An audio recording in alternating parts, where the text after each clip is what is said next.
See, there we go. Good evening, race fans, and welcome to tonight's coverage of the Area 51 Thursday Xfinity Series here on Green White Checkered TV. Well, it is a race at the end of the season that we have in store for you tonight at the famed World Center of Racing here at Daytona International Speedway. 75 laps will be the scheduled distance, and we will crown a champion at the end of the night. There are two that are in the battle for the points after we saw last week's race, and there are five drivers that are mathematically still in the chase for this championship, and we are moments away from qualifying and getting ready to bring that action to you. First, we're going to bring my buddy Gael Brooks up to the booth. And he's got a bit of an update that he'd like to give before tonight's final race of the season. So, good evening, Gael.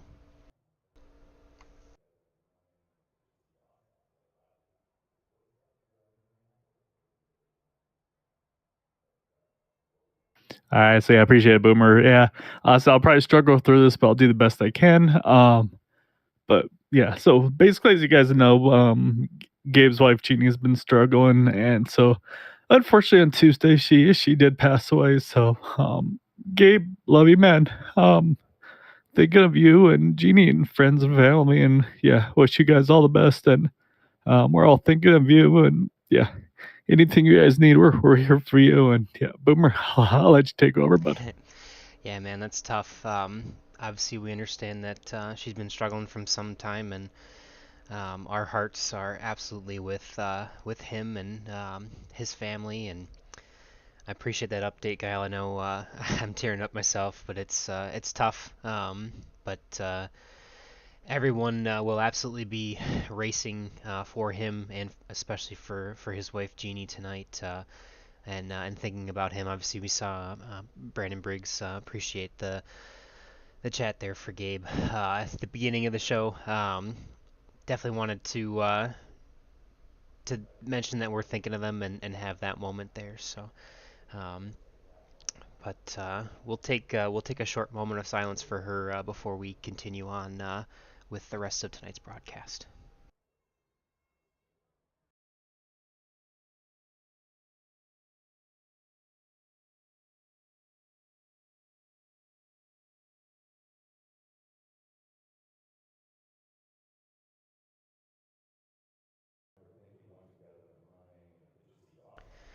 And again, I appreciate everyone in the community here at Area 51 for all the rallying around and family-like atmosphere that we have here. So, like I said, a lot of drivers will be racing with Gabe in their hearts and in their minds, but we do still have a championship that we're looking to settle here tonight. And again, we mentioned it'll be 75 laps here at Daytona.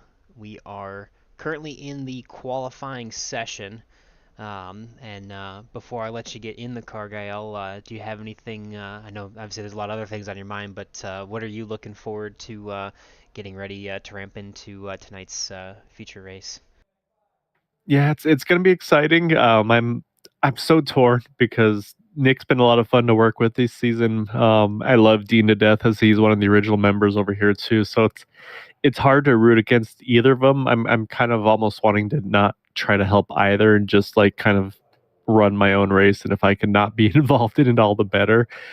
So we'll see on that one. But yeah, like you mentioned, there's still a few mathematical guys. So they say these guys can't go balls to the wall. They got to still play it safe and make the right moves at the right time. And it might be an opportunity for somebody like an Ambrose Kniebel, Eric Laurie, maybe try to sneak in there when they're focused on each other fully, you know. So there's a lot of options.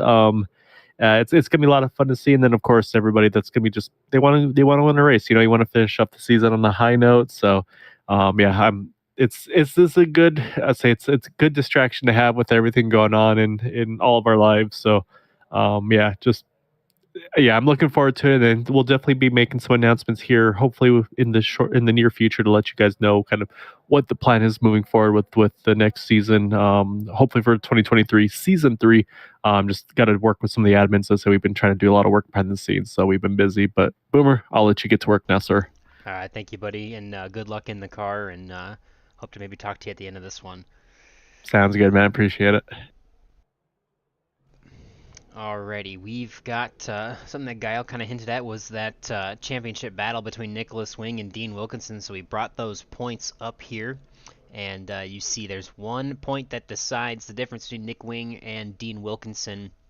Obviously, we saw the race last week at Atlanta Motor Speedway where Nick was in position to have the points to be able to tie it up basically with Dean, and then um, late caution came out and it looked like it was going to flip the other way. It looked like Dean Wilkinson might be grabbing the win, and then all in an instant at the end of the race, it flipped back again to Nicholas Wing winning the race, and then Dean Wilkinson finishing 7th to even out that point difference. So there's going to be 1 point between the two of them. So basically, in order to have a tie, Dean Wilkinson would have to finish 1 spot ahead of Nick, and tiebreakers are going to be based on wins, and then by top fives, then top 10. So as of right now, Nicholas Wing would get the tiebreaker. So Dean Wilkinson has to finish 2 spots ahead of Nick in order to win this championship here tonight.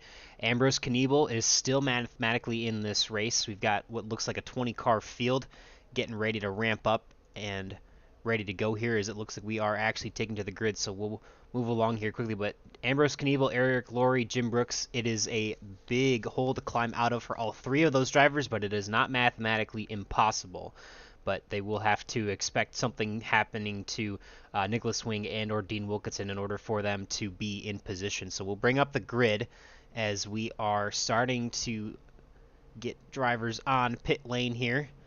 And you'll see Jack Walls as he rolls off a pit road. He is going to be in your pole position for tonight, starting on the inside of row number 1. Bud Steele in the 6 for Roswell Motorsports. He is going to be on the outside of row number 1 as well, with Dean Wilkinson, championship contender, there on the inside of row number 2 in that number 55 Ford Mustang. Kevin Freese comes back after a couple weeks off. He'll be in the 25 Chevrolet on the outside of row number 2, and his teammate just the inside there, 1 row behind him. Rounding out your top 5 is going to be Eric Laurie in that 071. Again, in the championship battle, has a little bit of a hole to climb out of, but who knows, with a win could still be very possible for him. Tom Dixon, we see there, is going to be in row number 3 on the outside. Blind Squirrel Racing's Ambrose Kniebel and Carl Lingle will be side by side on row number 4. Quabi Brooks and Gary Bergeron are going to round out that top 10 starting positions for you tonight. Then we've got Nick Wing, the other competitor in the battle for the points right now. He is going to have to come from further on back to catch up to Dean, but again, he's got that 1-point advantage and that bonus points, or sorry, not the bonus point, but the tiebreaker, as it were, for him. So he'll have to come through the field to find Dean Wilkinson, but I know if I was Nick Wing, my best friend would be Dean Wilkinson for the rest of the night. If I only have to let him finish 1 spot ahead of me, other than winning the race, that would mean a lot for Nick Wing. The winner will get 5 extra points to second place, and then every 1 spot behind that is 1 point back. So if Nick Wing can finish 1 spot behind Dean Wilkinson, he will win this championship. We see Matt Wagner's up there in row number 6, and we're getting around to the start-finish line, so we'll go through these. But Andrew Schroeder in the field, Anthony English in the outside of row 7, Austin Call, Seth Groover, Patrick Groover, Guile Brooks, Jim Brooks, Bob Fitzgerald, Adam Kilday, and Brandon Briggs as we are underway. Green flag, first of 75 laps.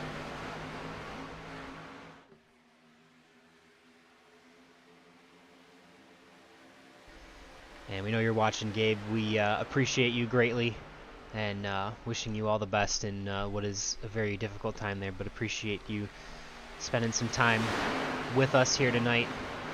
And just know that we are all absolutely thinking of you at this time. You see special paint scheme for the 6 of Bud Steele there. See if we can get a good close-up of that as he takes the lead with the special Guinness paint scheme and the heart for Jeannie Butler on the nose.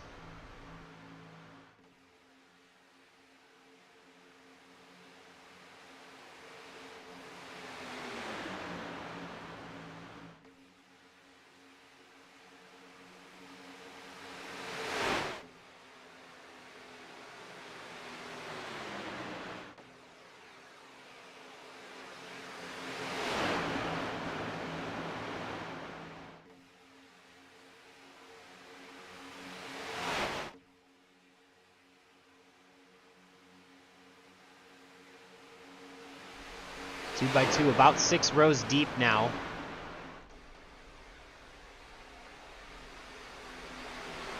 Six of Bud Steele continuing to lead. 25 of Kevin Freese has found his way to the lead of the outside lane with the help of Tom Dixon. As always, you see the names in green on your screen. In the tower there will be your playoff drivers competing for that championship. A few are, again, mathematically eliminated there, but we'll be keeping an eye on Dean Wilkinson and the 28 of Nick Wing to see how they fare for tonight for a good showing for the final race of the second season here in 2024. As we've got a 3-wide battle now with the Groover brothers making something happen in the outside lane. They've got Brandon Briggs in tow, trying to get up to the front of this one.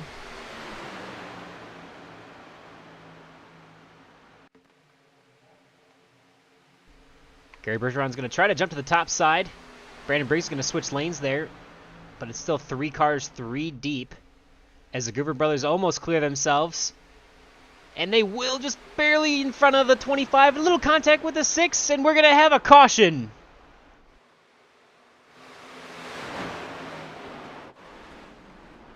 Kevin Freese was involved.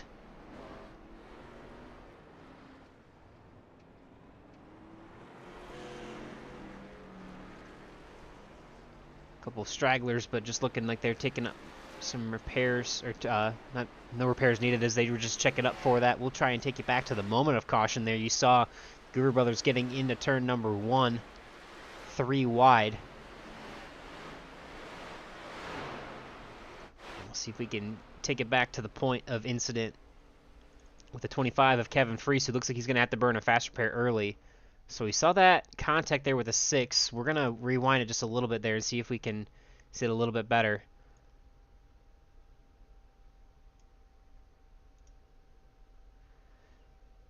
So they're pretty tight there. The 6 a little bit off the bottom lane, and the 32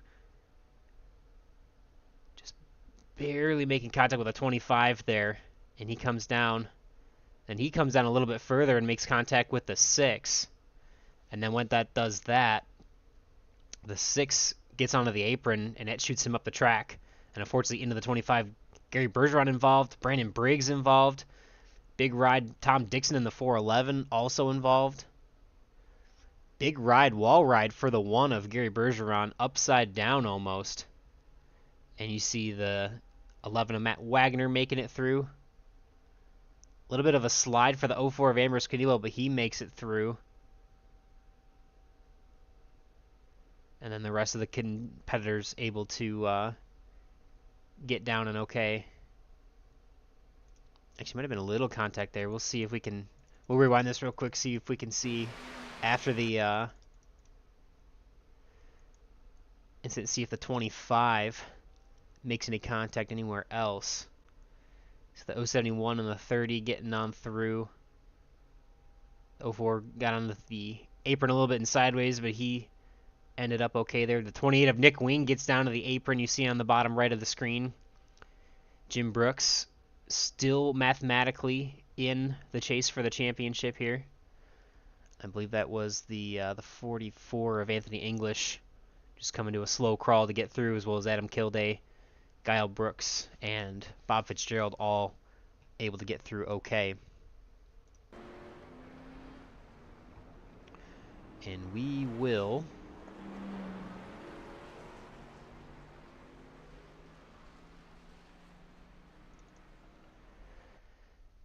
check in with our drivers as they get to pit stops here. There's a little bit of contact between the 6 and the 54 there, getting into pit road. But the 32 and the 54 are still actually on pit lane, but this is just a moment ago. We saw cars coming down pit road, led by the 6 of Bud Steele now.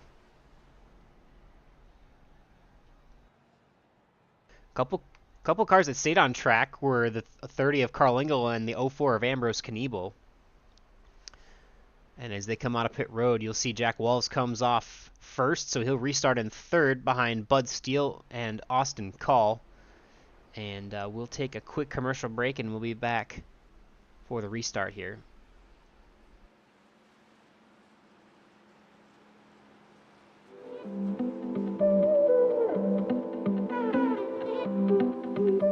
At Scentsy, we love fragrance, how it makes us feel, how it connects us to our deepest memories, how sharing those memories connects us with each other.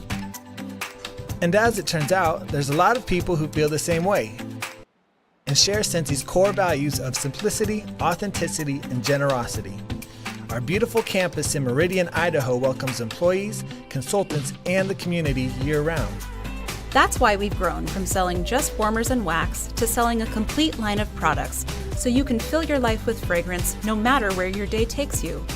Whether it's fun partnerships with beloved brands, innovative, high-performing cleaning products, laundry care that smells as good as it works, or personal care products to create your signature scent, Scentsy products are made to share. Maybe that's why our culture has always felt like family. We call it Scentsy Spirit. It's a feeling of love, acceptance, generosity, and community that we share freely with everyone we meet. And we welcome you to experience it yourself. Like it? Buy the product. Love it? Host a get-together with your friends. Want more? Start your own Scentsy business. You can earn amazing trips around the world and rewards. You can work your business whenever and wherever you want, giving you more time for the things and people that matter most. Ask your Scentsy consultant for more info.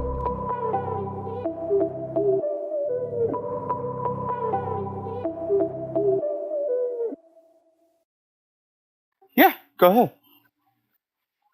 No problem.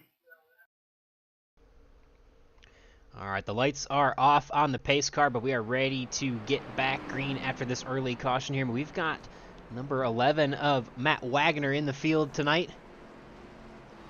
See you running 22, currently scored 22nd on the scoreboard. What's it going to take to get back up through there, Matt, for you tonight? Well, it's going to take a lot of patience and a lot of perseverance here. Like I said, it's during the wreck a little bit early. I think it will start to calm the field down just a little bit. And, yeah, I'm just going to follow the Kevin Freeze. I'm teaming with those guys tonight. Bunch of good group of guys. And we're all racing with heavy hearts there, but just trying to do our best. And we're going back green here. Well, I appreciate you calling that out for us. But, yes, yeah, heavy hearts indeed. And we appreciate that. And we wish you the best of luck tonight, Matt. All right, buddy. Take care. A little impromptu green flag interview there for Matt Wagner as he gets up to speed.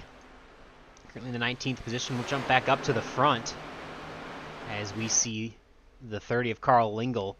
He stayed out on that pit cycle, and so did Ambrose Kniebel, so the two teammates for Blind Squirrel Racing trying to make something happen there.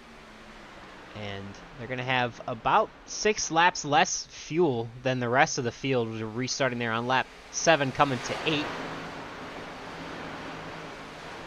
And like Matt said, I think it's going to calm down, quiet down this field just a little bit here, as there's definitely kind of nothing like an early caution to settle everyone out single file like we see now. 3 cars in the outside lane, but everybody the rest of the way single file throughout the field. A couple cars with some damage. Looks like Seth Groover and Patrick Groover repaired about 1 minute and 50 seconds of damage themselves. Guy Brooks, a little bit of damage repair, it looks like, as well. Gary Bergeron took about 26 seconds on pit road, so it looks like he's okay there. He's still solidly in the top 10, 7th right now. In that outside lane, one of the only brave souls with 2 wide action there. As we see another one there, looks like Bob Fitzgerald in the 08. A little bit of a new paint scheme for him, but he's going to be rocking in the outside. He's got the New Balances on this week. He's dropping a little bit back, so trying to head back to the back of the pack. Austin Call in the field for first time in a little while. He's carrying the number 64 with the Aflac colors.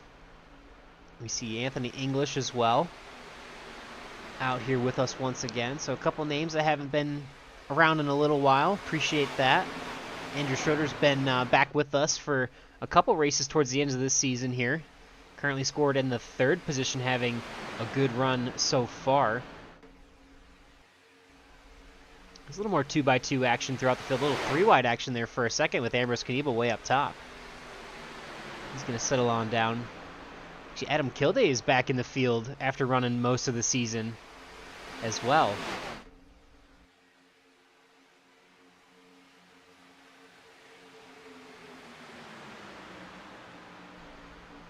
Good to see some good participation for the final race of 2024 in the second series or second season. And I know Gael mentioned at the top of the show that right now up in the air as far as what schedule may look like for next season for Area 51. Not entirely sure what we'll actually be able to broadcast, but nonetheless, you be rest assured that we're going to try to bring everything we can to you here on Green White Checker TV. But obviously, admins are taking some time to revamp the schedule and try to figure out what everybody wants to race and how to get everybody on track with something they're going to enjoy. I know they do a really good job behind the scenes with a lot of that work and a lot of action. So unlike the NASCAR schedule, which dropped this week, we'll have to wait a few weeks to drop our schedule for the 2024 Season 3. But for now, we're focused on tonight and settling that championship. As of right now, Nick Wing we see scored in the 11th position in that number 28. He is ahead of Dean Wilkinson, who is currently running at the back of the pack, with Gael Brooks and Bob Fitzgerald just trying to maintain and stay out of the chaos. Obviously, we saw a very, very early caution. We've got a little more patience back in the field. Now there's 5 cars working in the outside lane. 25, 85, the 1, the 81, and the 54. As they head off into turn number 1, working on lap number 14. Carl Engel up here since the restart. He's been in control of that bottom lane with the help of Jack Walls. Kevin Freese has had to work his way back up here. He's got the help of Adam Kilday at the moment. Gary Bergeron involved in that first incident, but rebounding very nicely inside the top 10.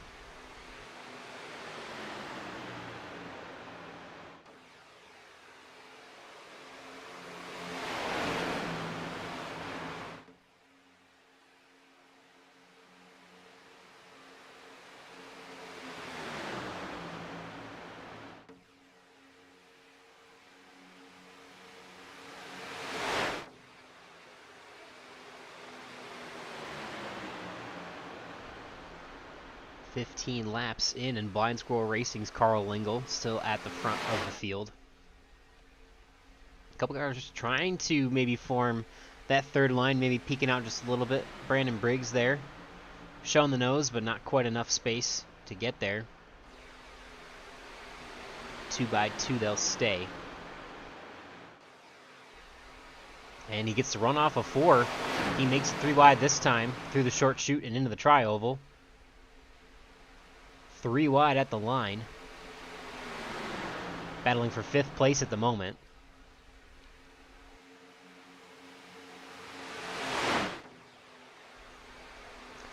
Brandon Briggs has the push from the 54.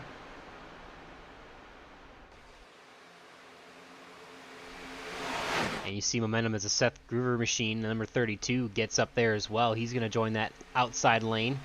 And Ambrose Knievel is going to join the middle lane. For a moment there, he gets in front of the 53, and he is able to get down to the bottom.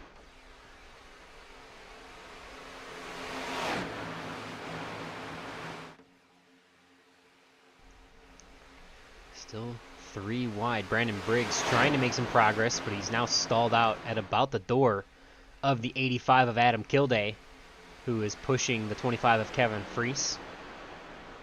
On the very inside, it's still the 30 and the 83 since the restart about 10 laps ago. Running out of steam or potentially checking up is now the 81 and the 54, and they are going to settle in for the high line. As we maybe make another charge, and the one of Jerry Bergeron now going to lead that outside lane. Not quite enough steam, and Brandon Briggs is going to duck inside. And the one, that Harley Davidson Chevrolet, is going to drop back to the middle lane.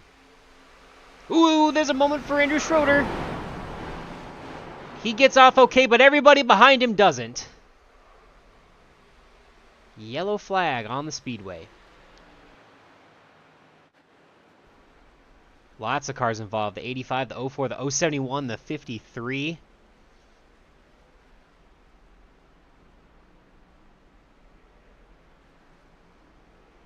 And we're going to take a second just to get back to where that all started and what all happened there.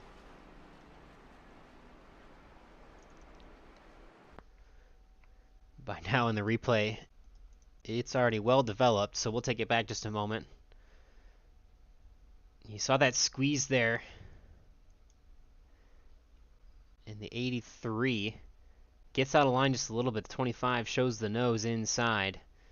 And the 83 and him just kind of a racing deal there, unfortunately, going for the same space and not really knowing it. That was when you saw the 48 duck down. And honestly, that was the safest thing for him, because you'll see the 83 gets off okay. But Kevin Freese there. A little bit of damage to the 04, the 85, the 54 takes a hard hit. The 04 and the 81 touch later on there. The 53, the 51, the 64. Wow, look at Matt Wagner just barely making it through. And it looks like Nick Wing was actually involved. Let's see if we can determine that. Yeah, a little bit of nose damage there for the 28. We'll rewind it just a touch here and see if we can see there. But you see him just trying to check up, and unfortunately there's not a lot of places to go as the track is blocked in front of him.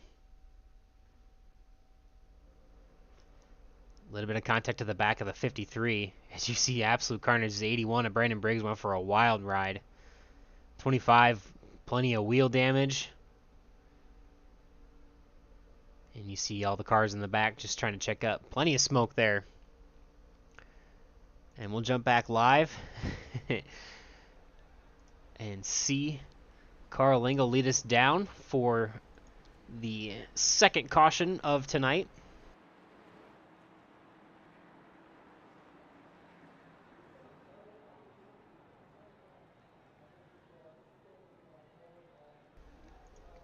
Couple cars repairing some damage.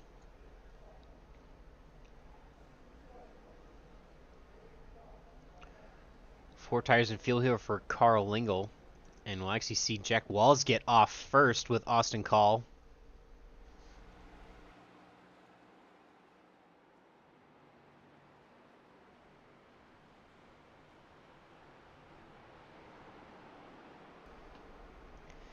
And while we have the opportunity here, we'll catch you back up with what happens on the pit cycle after a quick message from Whiplash Simcams.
Lights are off on the pace car, and we are rolling around this 2.5-mile oval. Jack Walls, you saw, came off first. Carl Lingle is going to come off second off of pit lane, and Andrew Schroeder slides through the grass and avoids the chaos in third. Tom Dixon, Gary Bergeron there in the top 5. Jim Brooks is in 6th position. He took about a minute and 12 seconds of damage repair on that pit cycle. Jerry Bergeron about a minute himself. Looks like Adam Kilday all the way back to Kawabe Brooks either took a fast repair or didn't have damage. We see a minute 42 of damage repair for Matt Wagner, a minute 44 for Nick Wing, a minute 40 for about Seth Groover and Patrick Groover, and it looks like Kevin Freese is still stuck on pit road without a fast repair.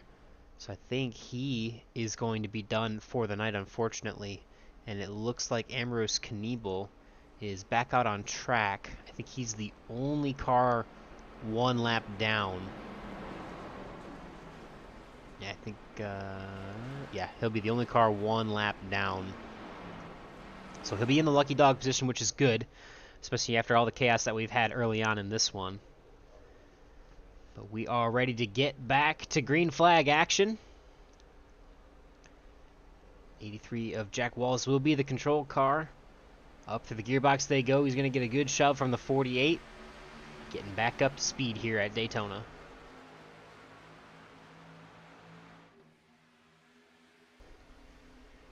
And as we get back up to speed here,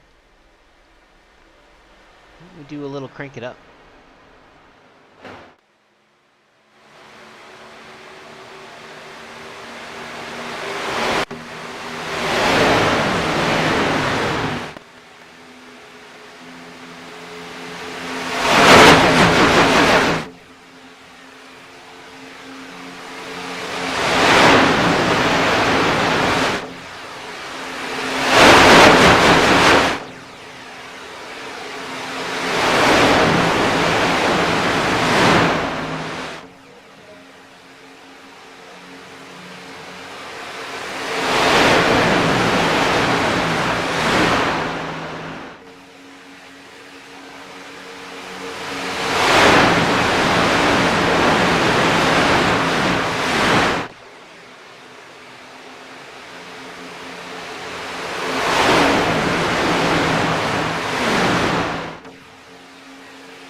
And you see at the front of the field, the 83 of Jack Walls continues to lead us around.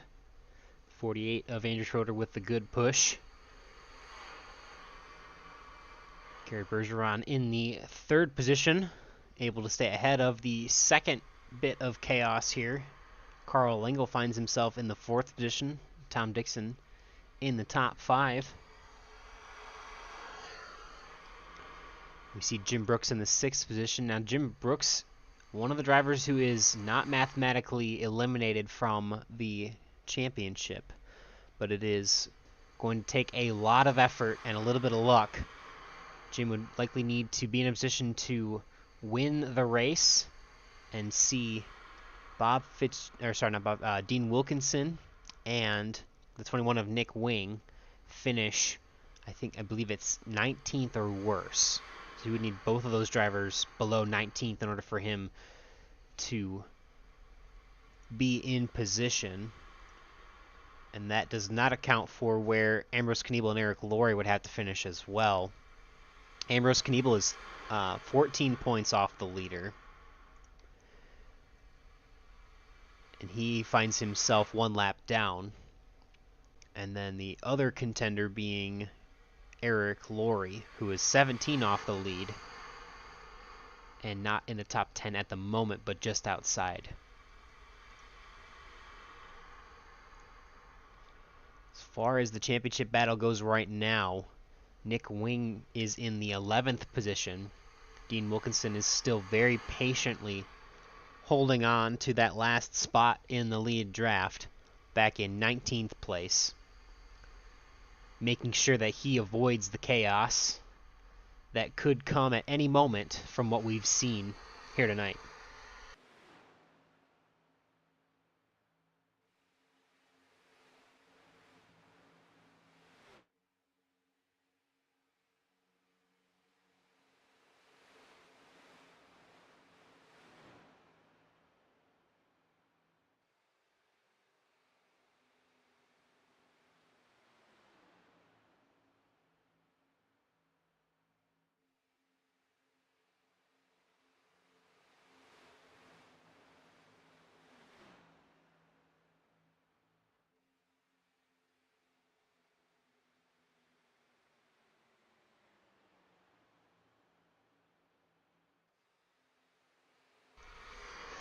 We've got a new leader at the front of the field, and that's going to be the 11 of Matt Wagoner.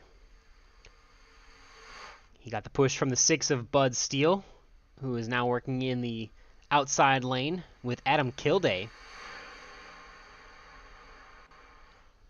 trying to get to the front of this 22 car field.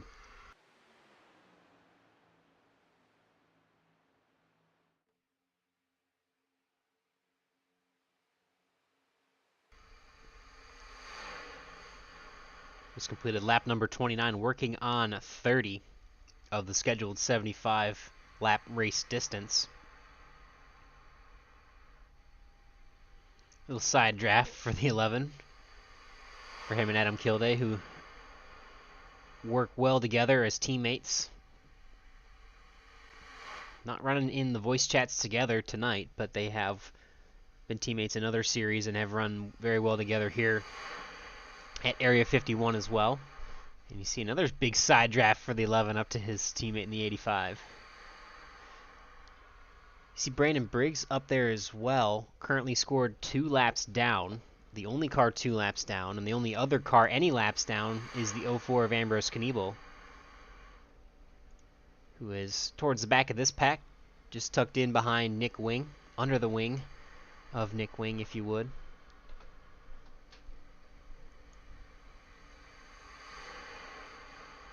And with 2 early cautions we saw from 3 wide action,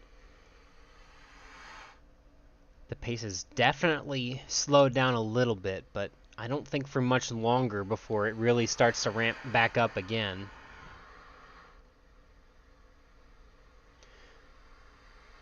The most interesting thing to note will be when Dean Wilkinson figures is the time to start moving forward. Don't want to make your move too late, and obviously it's too early now, but you don't want to make your move too late and not be in contention. And we've seen even last week Dean Wilkinson had an issue from the lead and went from looking like he was going to win the race and have a nearly insurmountable playoff lead, point lead coming into tonight, and the script flipped back again within the last couple laps.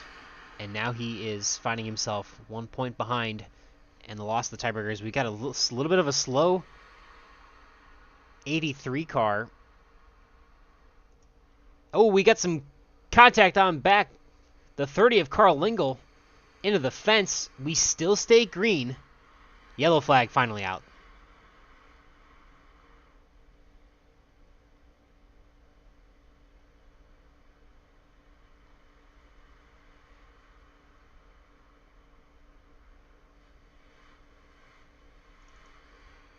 We'll take that back. Sometimes SDK just doesn't give us great spots to restart the broadcast from, and we apologize for that. So we're going to take it all the way back to the backstretch here and try to see what happened with the 83. Find the 83 of Jack Walls. And it looks like here he's already starting to slow down just a little bit. You see the outside lane has some momentum. And he's got quite a bit of damage in the rear end as Andrew Schroeder's trying to give him a push through the corner. And now you see him slowing down quite a bit more.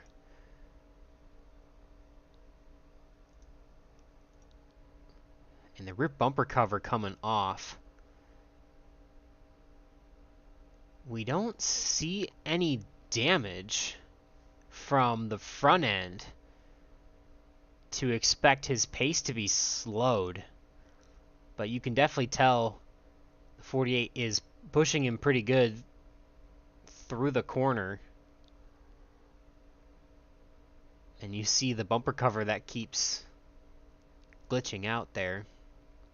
And finally makes contact with the 30, sends him up. That's the second wall ride of the night. Jerry Bergeron absolutely dives down pit road to get out of the chaos.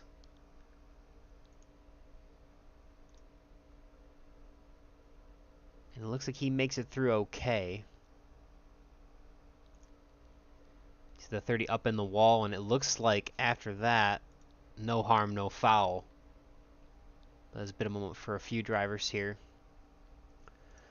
We're going to take you back live now, and we'll see the 11 of Matt Wagner and the 6 of Bud Steele leading us down pit road. Ooh, sliding through the pit box is the 28 of Nick Wing. Austin Call is going to get out first, ahead of Bud Steele.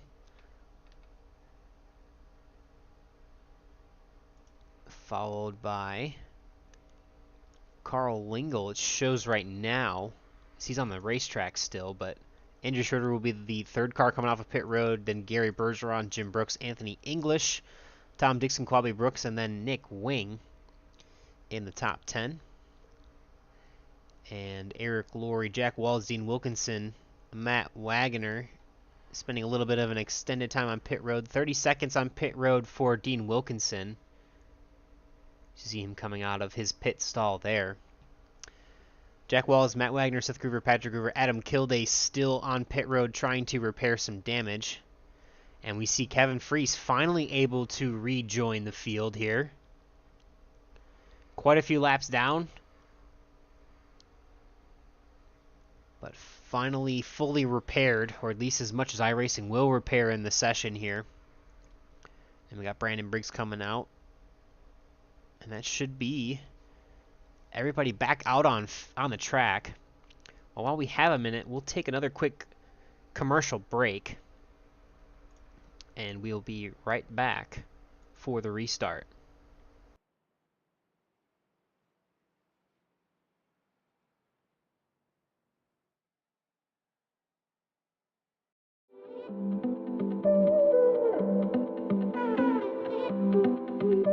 At Scentsy, we love fragrance, how it makes us feel, how it connects us to our deepest memories, how sharing those memories connects us with each other.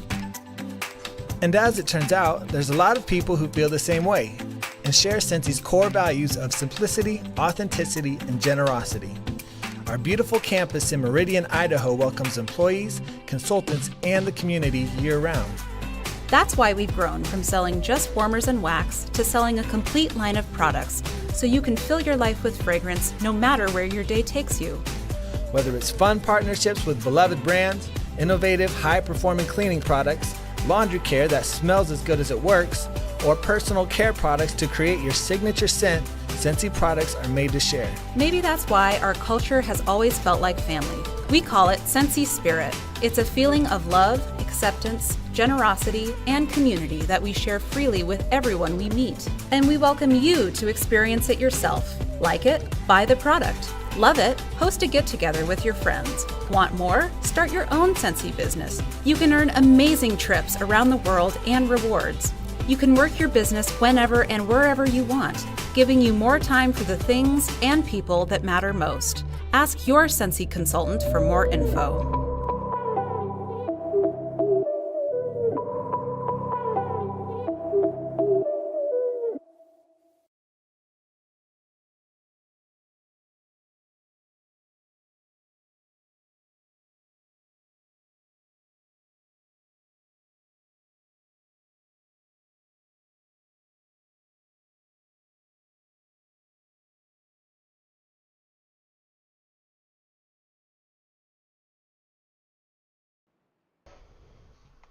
And thanks to Caitlin Decker for bringing Scentsy on board this season. Ryan Decker not in the field tonight, but always runs the 48 sponsored Scentsy machine, and he and Caitlin have brought them to the broadcast as a partner. And if you go back and pause the video at the QR code for any Scentsy products you buy benefits Caitlin and her account. And we appreciate them bringing the broadcast to us, or bringing them to the broadcast, excuse me. Bring some funding in and some sponsorship. And a great way to say thank you is, again, to check out that link and get all your fragrance needs at Scentsy. We're back underway here. Saw a little bit of moving and grooving through the backstretch on this first lap after the restart. There's a little bit of an urgency that's popped back into play here. Austin Call and Bud Steele up at the front. And you see a lot of sideways movement here. Lap number 38 as we finally pass the halfway point of tonight after 3 yellows. Have not gotten to a green flag pit cycle yet.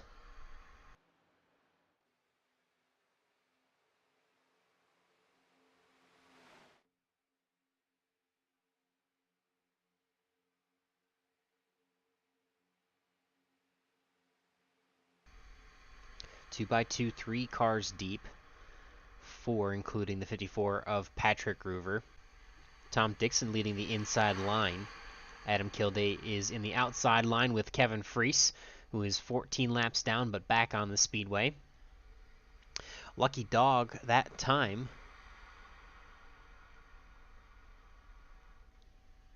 I believe actually ended up going to the 83 of Jack Walls, because he was scored 1 lap down. And we see Ambrose Kniebel actually pulling back into pit road here after the green flag and has not left his pit box since. But Jack Walls there was 2 laps down, is now only 1. Kevin Freese is 14 laps down. Brandon Briggs is also 1 lap down. And looks like Ambrose Kniebel finally able to rejoin the field here. 1 minute and 13 seconds on pit road for him. And he will be fairly lonely until the field catches back up to him, which is now being led by the 85 of Adam Kilday. Brandon Briggs trying to get a lap back the hard way, which Jack Walls will greatly appreciate as well, because Brandon Briggs is the lucky dog position. If he gets ahead of the leader and a yellow were to come out, then Jack Walls automatically becomes that lucky dog, and they would both get back on the lead lap. Not enough momentum in the outside lane, though, at the moment, as a couple lap cars then again Kevin Freese trying to help the 81 get to that point. And they will, looks like, through the tri-oval here.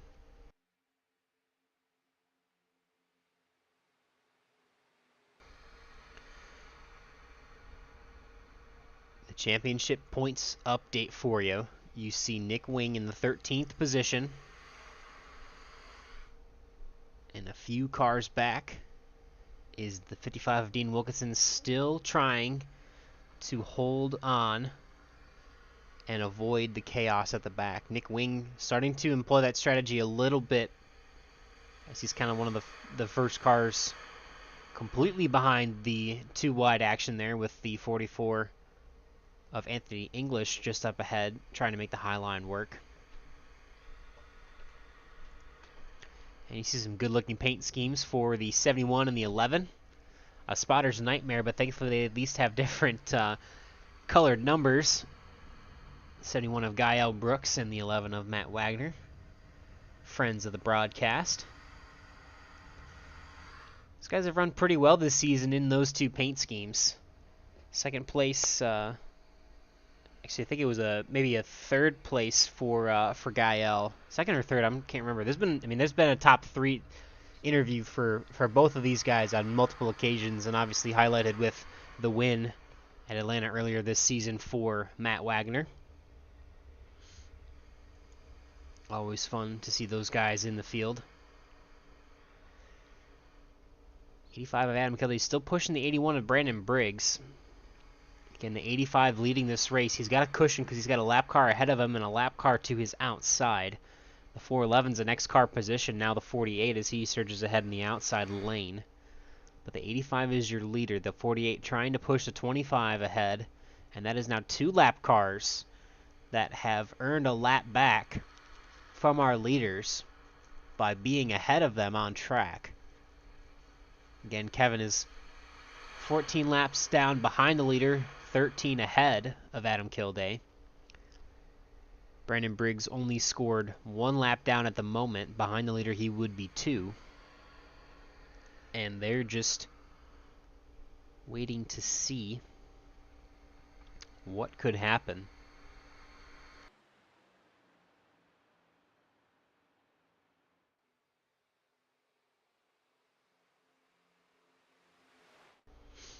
There was a lot of energy, which was surprising after that last restart, after our third caution. And then, for the most part, it's settled down. There's really only a couple lap cars that are kind of vying for those positions at the front, trying to get around our leader of Adam Kilday. You see the 1 and the 30 working well in the outside lane together, a couple car lengths back. The 11 of Matt Wagner ducks out to the outside.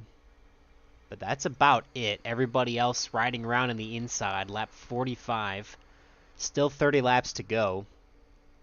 We last pit on the caution about 10 laps ago, which means in about 8 laps, we could potentially see the first green flag pit cycle of the night.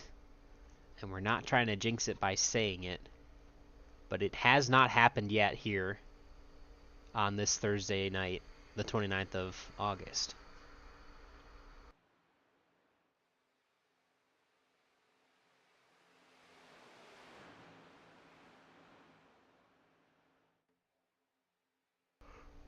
Two by two by 2 by 2 by 2.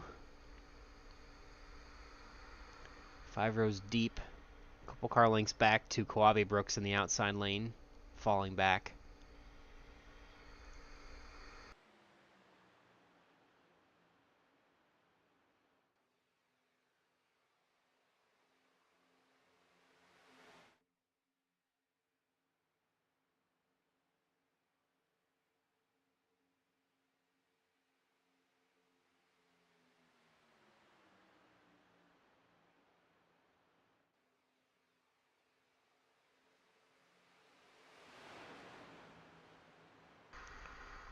Lap 46, and it still could be anyone's race. The only one really disadvantaged by both of those yellows was the 25 of Kevin Freese, or not both, but more than one. Jack Walls has also scored 3 laps down. Not entirely sure what happened for him, but you'll see the field catching him at the moment. He had to come down pit road and spend about a minute and 29 fixing something under green flag conditions. Ambrose Kniebel did the same just after the green flag reappeared from our third caution, third restart. And then obviously documented that Brandon Briggs has been trying to hold steady at 1 lap down. Actually, no, I take it back. He would be on the lead lap right now. So the 81 of Brandon Briggs is trying to stay the last car on the lead lap so he doesn't need the lucky dog. And Ambrose Kniebel is 2 laps down, and as the field catches him will likely become 3. But he would still be the lucky dog as it sits. And Kevin Freese also again earning that lap back to go from 14 to 13 down, depending on where he sits in relation to our leader, Adam Kilday in the 85, who has just been very patiently pushing the 81 ahead of him and clicking off lap sled, as momentarily will be 3 wide, with Jack Walls as he regains his composure with the lead pack.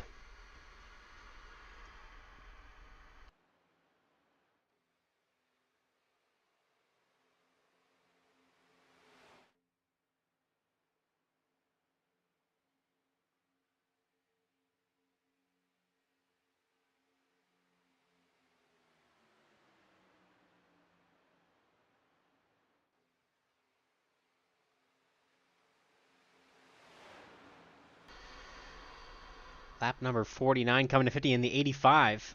Coming down pit road all by himself.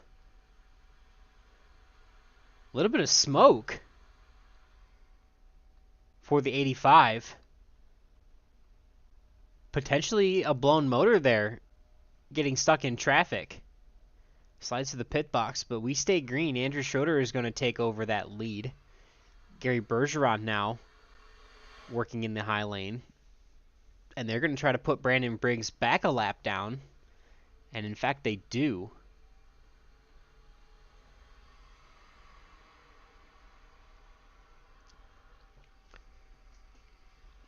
Looks like it's going to be an extended time on pit road, potentially for the 85 of Adam Kilday. Motor damage coming down. It's a very urgent entry to pit road, which we were not expecting. But now the 48 will again take over the lead, working against Tom Dixon in the inside lane, working with the 1 of Gary Bergeron behind him in the outside lane, as the 25 and the 81 are still trying to earn a lap back from our leaders here. The ticker now counts down from 25 to go, and you see a lot of bobbing and weaving down the back straightaway. A few checkups there. The 81's going to get down to the inside lane, and so is the 48. They're going to find a hole and get to the bottom.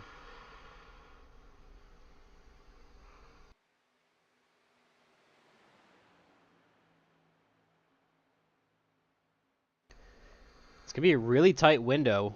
Lap 34 or 33 was when everyone pit last.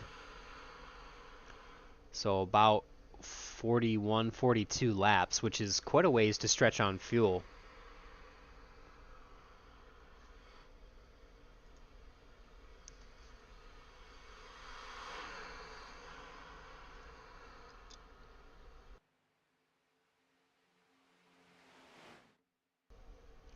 Now the only 2 working in the outside lane are the 1 and the 64.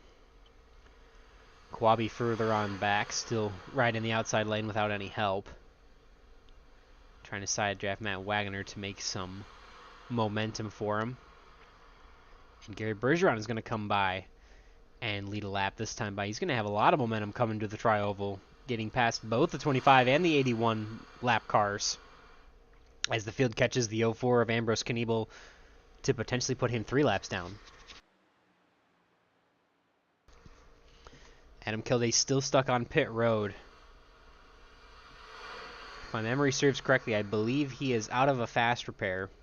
And if that is the case, and that was a blown motor, that is going to be a 30-minute required pit stop which will mean that Adam Kilday is likely done for the night, unfortunately. The good news for the perseverance of the 25 of Kevin Freese is that in about 7 laps, he should be able to catch the 85 of Adam Kilday and pass him on racetrack for position.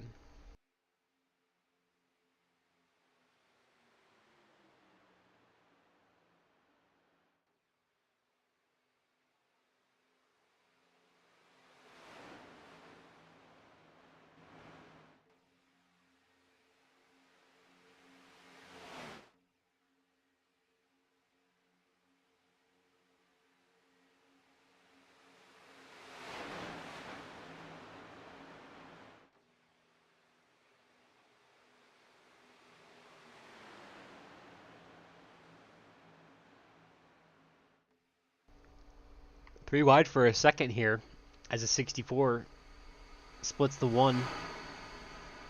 25 comes up to the middle lane. 64 to 53, the 04 working in the high lane.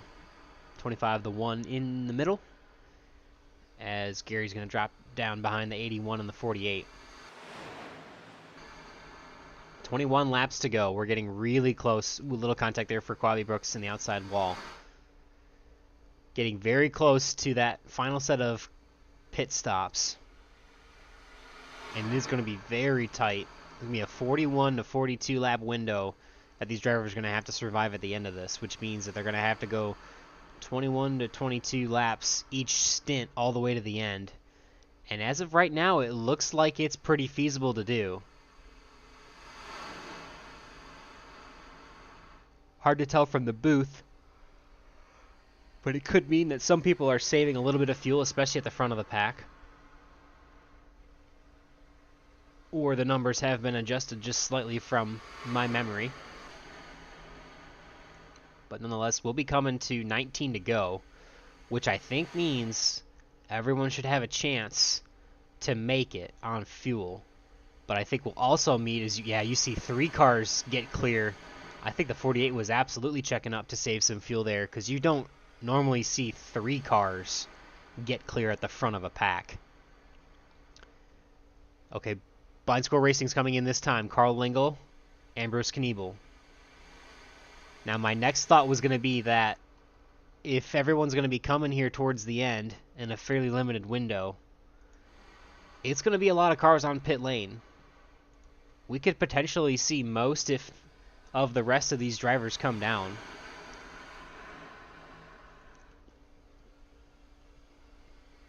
We'll have to see where the 30 and the 04 net out as they get out of pit road and get back out on track to the field. We've mentioned and documented multiple times in the past that typically 2 cars is not quite as fast as a full pack. If you've got 3 or more, that usually helps, as you see a land rush coming down pit road. The 53 spins a little, locks it up, but keeps moving. Everybody else on clean. We'll stand by to see if there was a potential penalty for the 53.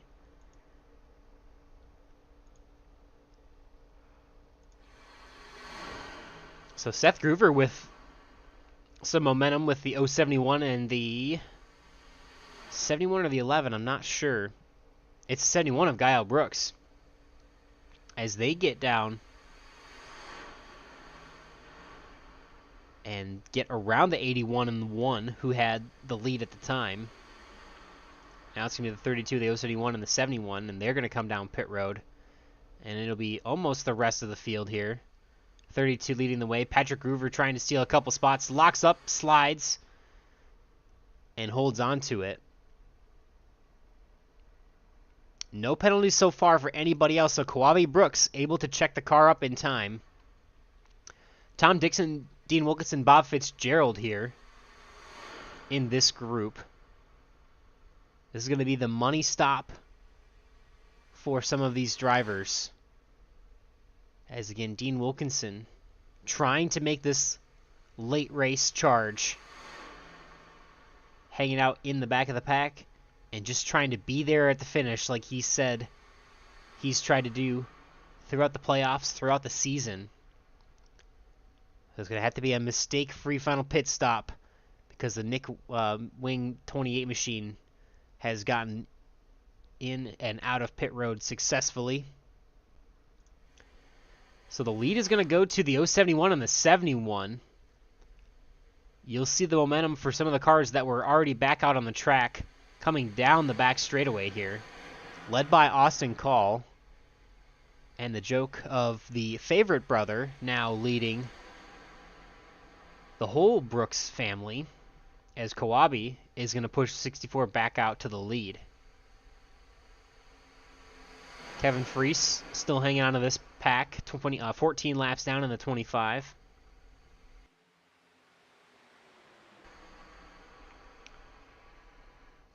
And this puts Nick Wing in the 11th position here.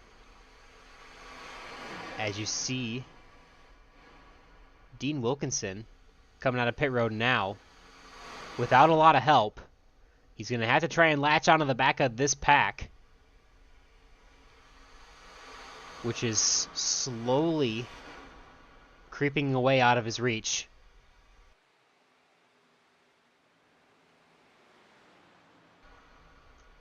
Seth Groover is 1.2 seconds ahead, and that's finally starting to settle out. The biggest help to the 5 is that they're running 3 wide ahead of them, and he is slowly starting to reel them in. That was absolutely a nervous moment for the 55, as the 11 to Matt Wagner is going to throw a hand out to also try and get the 55 back up, and now they will have no problems connecting back with this lead pack.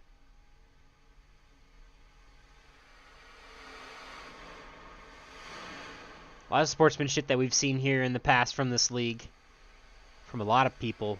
Matt Wagner, the one extending that olive branch tonight, trying to make sure that Dean Wilkinson has an opportunity to compete for this championship. At the front of the field, it's Austin Call in the 64 Toyota Supra, pushed by the 53 Ford Mustang of Kawabe Brooks. It's a Chevrolet Camaro.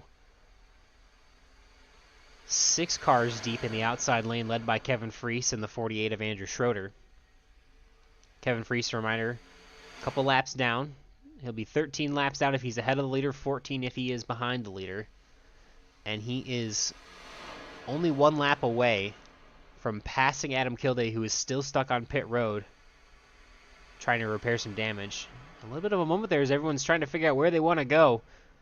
64 is going to duck back to the bottom, and 25 is going to resume the middle. And the 48 is going to stay behind Kevin Freese. Ooh, 3 wide for a second there, the 30 car. Carl Lingle into the wall, and that's going to throw another yellow.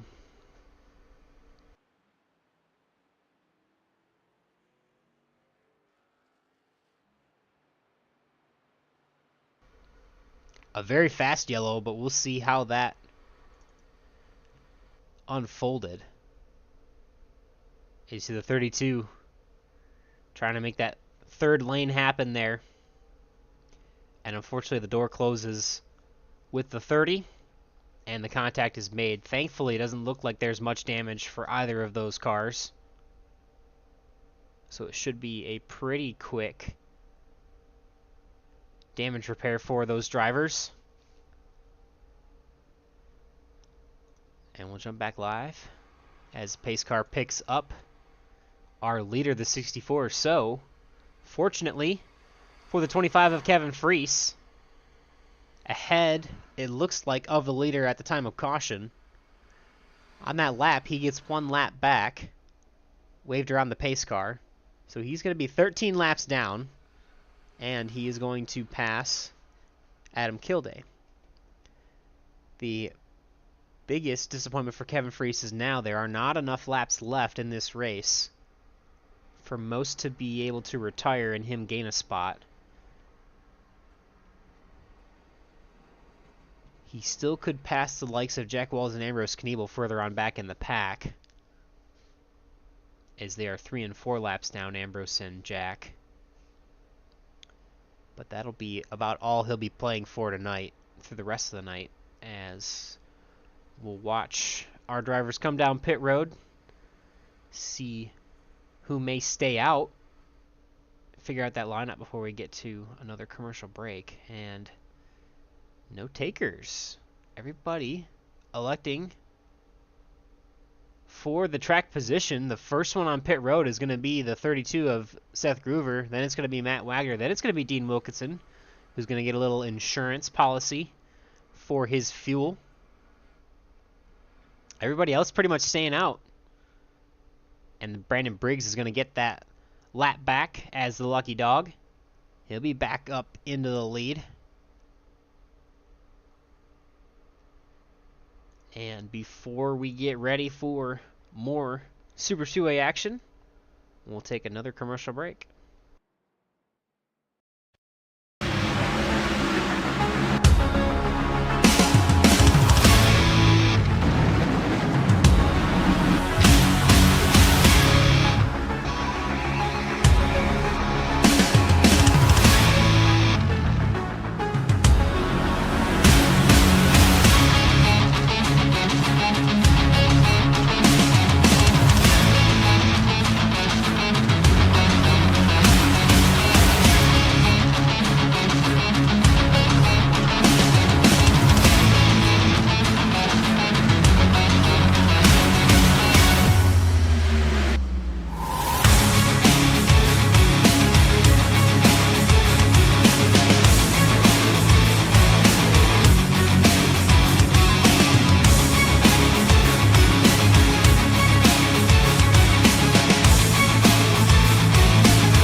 And the commercial for Whiplash Sim Cams, who we have to thank for all the wonderful views you see on the racetrack,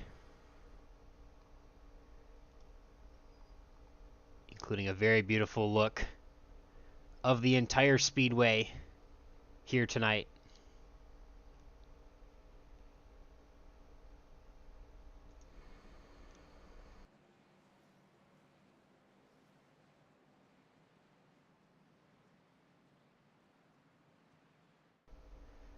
It's going to be the 64 of Austin Call in the Aflac Toyota Supra.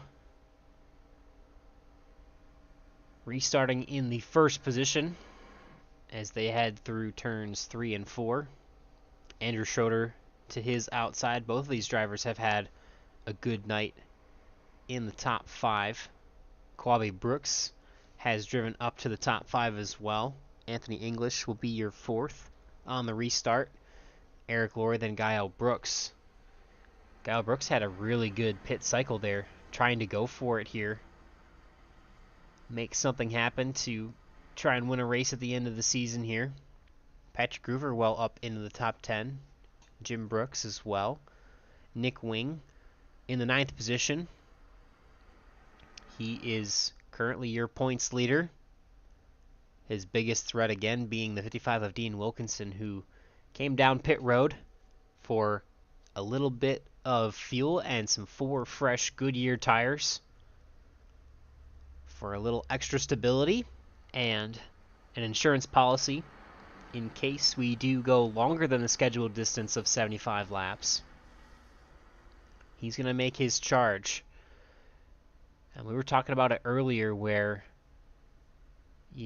we're curious about when the 55 was going to say, hey, it is time to go. And I think that time is absolutely now. I don't think he's going to have the opportunity to hold back and play it safe for these final 10 laps here at Daytona, as we are trying to crown the second champion on Thursday nights here in 2024. Green flag back out on the speedway. Austin Call leading the way.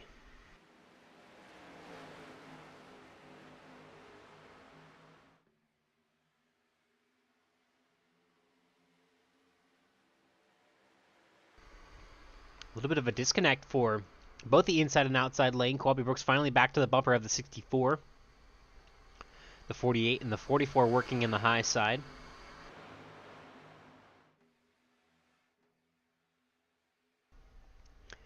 down the back stretch they go.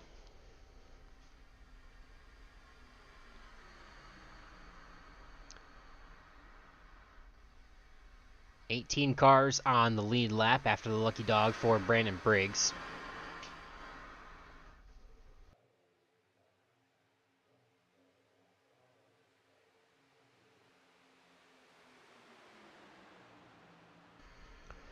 Amherst Kniebel is 3 laps down. Jack Walls is 4. But everybody else in this pack, everybody is in this pack except for the 22 of Adam Kilday, who is out of this race. 2 by 2 through the whole field. Some cars peeking out 3 wide. Dean Wilkinson's going to be one of them, and he's going to grab the 32 of Seth Groover. For the first time tonight, actually maybe the second time, as Dean stayed out the longest for that green flag cycle, Dean Wilkinson in position to be the points leader as he gets to the front with the help of Seth Groover. 7 laps to go at the stripe. 3 wide, 4 cars deep, 2 wide the rest of the way through the field.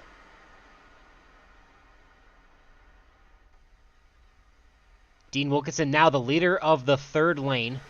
The 28 of Nick Wing, the 5th car back in the inside lane. Now he tries to make a move to the middle as he's the 5th car in line there. The outside lane with all the momentum. Dean Wilkinson, the 55, is going to jump down to protect. And he's going to go from the ceiling to the floor. And he is going to lead the inside lane. Now getting the push from Austin Call. 6 laps to go at the line. Championship and race win on the line for Dean Wilkinson. Played it safe all night long, and he is now in the thick of the battle.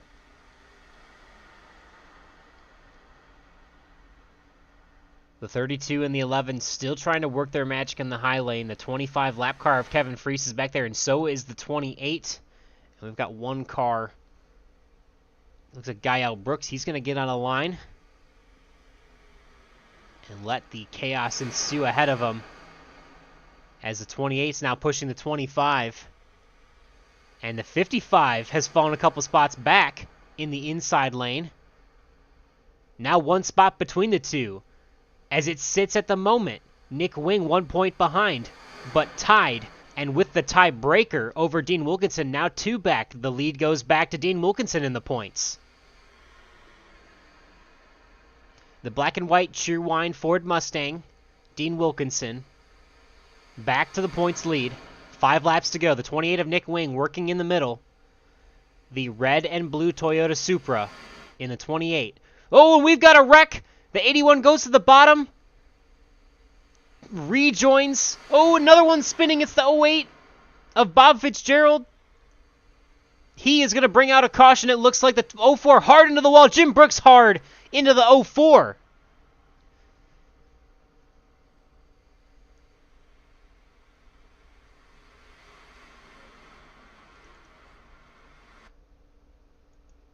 And we'll take it back, as this was all sorts of unfolding down the back straightaway here. So the 55 trying to get to the bottom. The 08 there shoves the 81 out of line.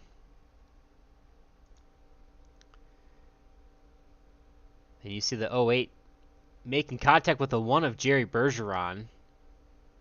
Gets the 1 car a little bit loose. And he spins into turn 3.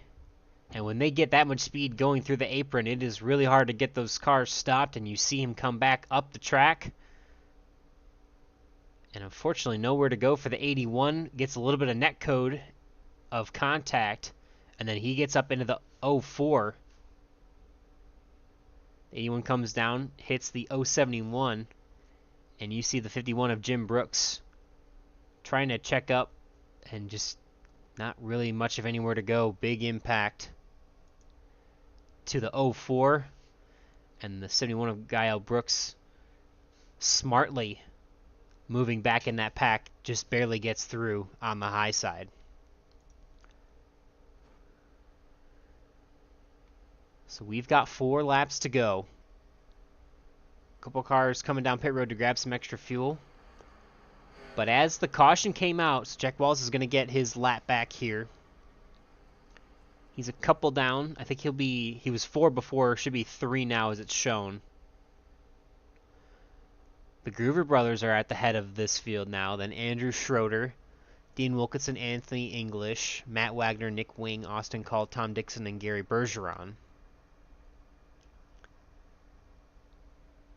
It was interesting to see how the lanes were forming, and we saw Dean Wilkinson battling back and forth with Nick Wing.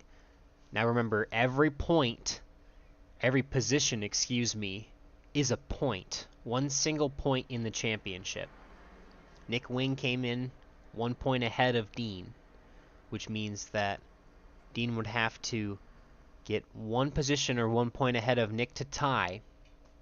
And again, the tiebreaker goes to Nick Wing for wins on the season.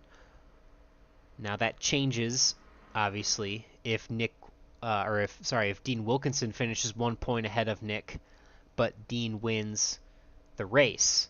And then at that point, there is a 5-point difference between first place and second place. So unless the 55 of Dean Wilkinson wins this race, Nick Wing just has to finish 1 spot behind him.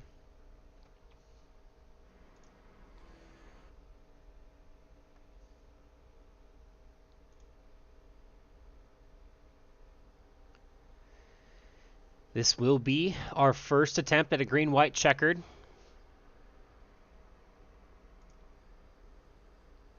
Lights are still on the pace car. They should be off as we come around, and while we have the moment, we'll take a quick commercial break as we get ready for what could be the final restart of the 2024 Season 2 action here on Green White Checker TV and Area 51 on Thursday nights.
Here we are down the back straightaway, getting ready to go back green. The Seth Groover, the Patrick and Seth Groover brother duo on the front row.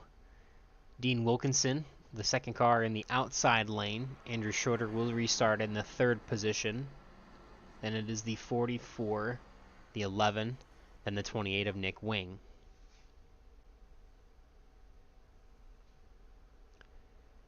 Coming into tonight, Jim Brooks, Ambrose Kniebel, and Eric Laurie all had opportunities to still win the points championship, but with their current positions are going to find that very difficult to do. So it is down to the 55 and the 28. There'll be 3 laps to go. Green flag back out on the speedway.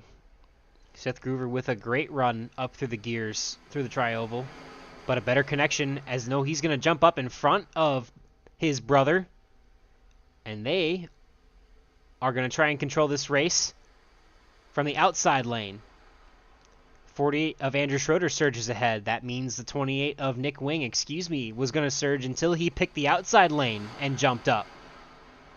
So he just has to stay 1 spot in between. If he can finish 1 spot behind Dean Wilkinson, he's going to try and grab that 3rd lane and see if he can get the push from Austin Call to get above the 11 of Matt Wagner. Nick Wing finding it hard to get around the 11. And he finally gets to the high side, and now the 55 is going to throw the block. White flag is in the air. We will race back to the line.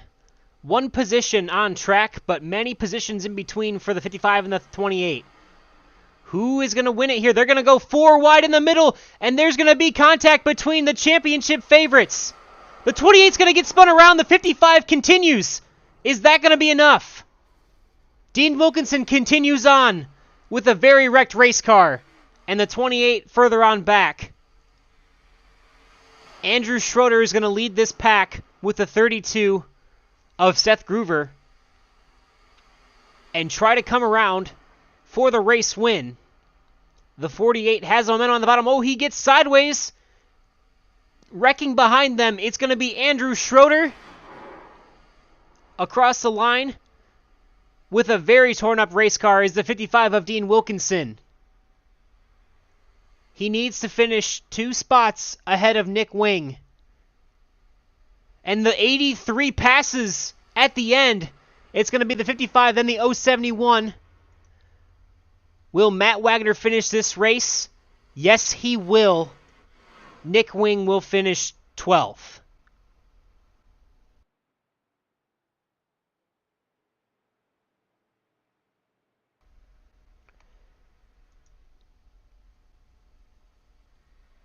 Andrew Schroeder, with the chaos that ensued behind him, is going to get the victory for tonight's race. We will wait for confirmation on points between the battle of Dean Wilkinson and Nick Wing.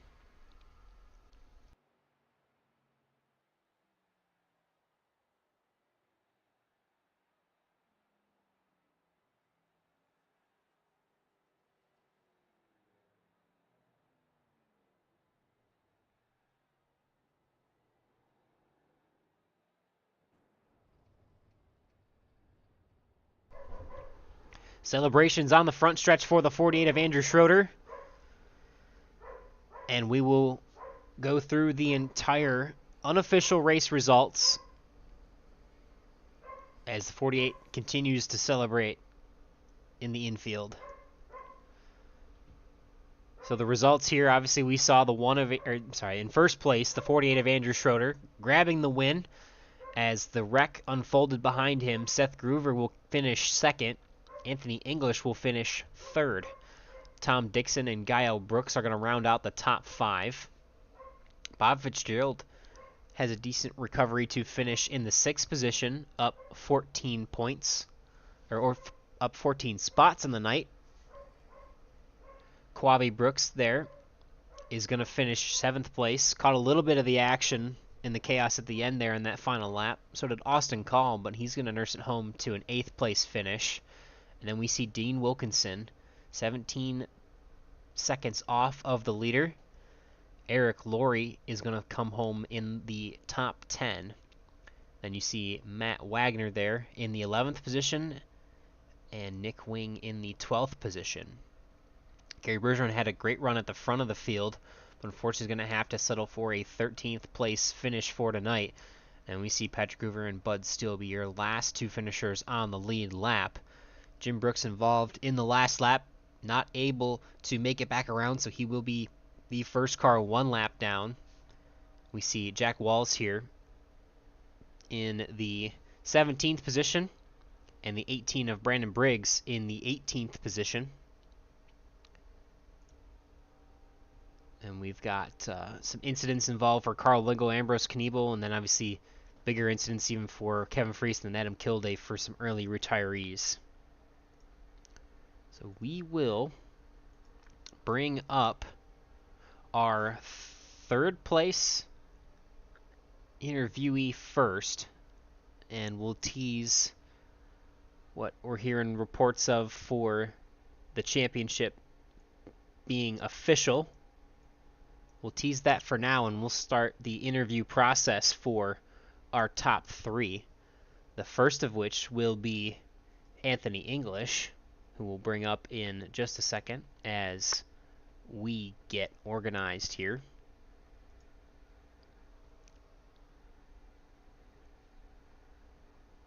Don't quite see Seth Groover in the Discord, so we'll have to try and see if we can make sure to grab him and get an interview with him.